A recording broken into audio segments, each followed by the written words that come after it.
Morning sunlight stretched across the cobblestone courtyard as Mary Thompson walked toward the imposing brick building. Beacon Hill Prep, a place built to educate Boston's elite. Mary clutched her worn leather bag, her beige cardigan looking almost out of place among the polished marble floors and brass fixtures. "You must be the substitute," the receptionist muttered without looking up. Mary nodded gently. "Yes, Mary Thompson. I'm covering Mrs. Peterson's algebra classes." At 38, Mary was used to being underestimated. Soft-spoken, humble, dressed in thrift store sweaters, to most people, she was invisible. A stern voice called out behind her.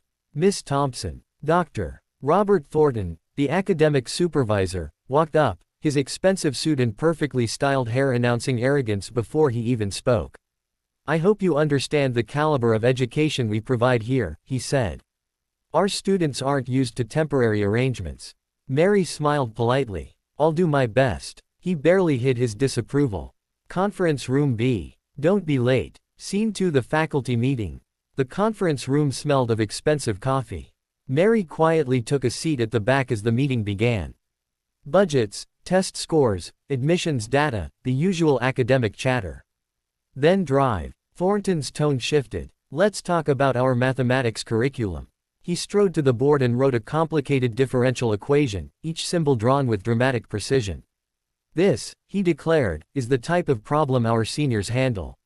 Not everyone can manage mathematics at this level." Then he turned, slowly, deliberately, and locked eyes with Mary.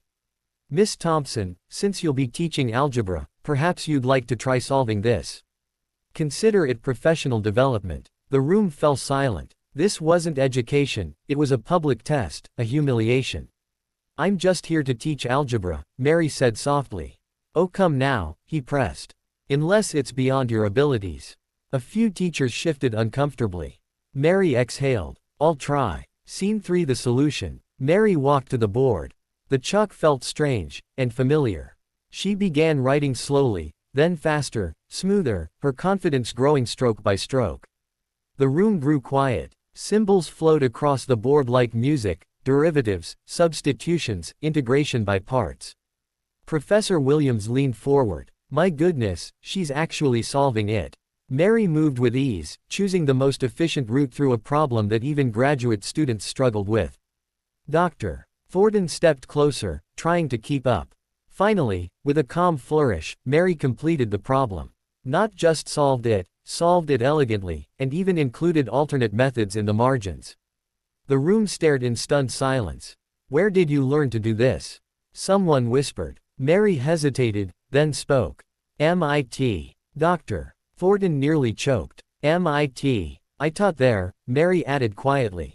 "For 8 years. Scene 4. The truth. The room transformed. Suddenly she wasn't just a substitute.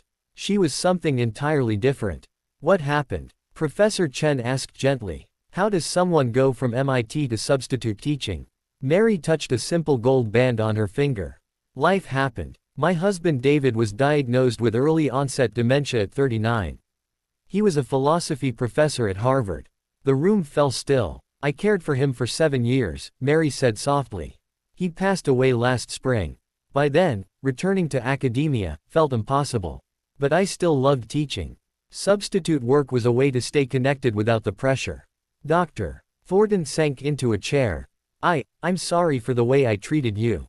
"You treated me like most people treat substitutes," Mary replied gently. "It's okay. But drive." Thornton wasn't finished. "Mrs. Peterson's position is open. After what I saw today, I'd like to offer it to you." Other teachers chimed in quickly. "You could transform our math program. Our students need someone like you." Mary looked around the room, the same room that had judged her an hour ago. "I need time to think," she said. Scene 5. 6 months later.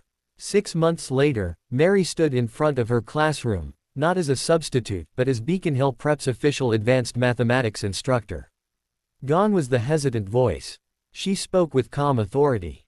Today, she told her calculus students, we're exploring the beauty of mathematical proof. Math isn't just answers, it's understanding why the answers are true. Her students admired her. The school had changed. Scores had soared. Confidence had grown. And one day, a student burst into her classroom, waving an envelope. "Mrs. Thompson, I got into MIT, and they mentioned my essay about your problem-solving lessons." Dr. Thornton watched with pride. "6 months ago," he said quietly, "I thought our job was protecting our reputation. Now I understand, it's helping students discover who they can become." Ending. As Mary erased the chalkboard that evening, she smiled. The same chalk that once exposed her, had brought her home again.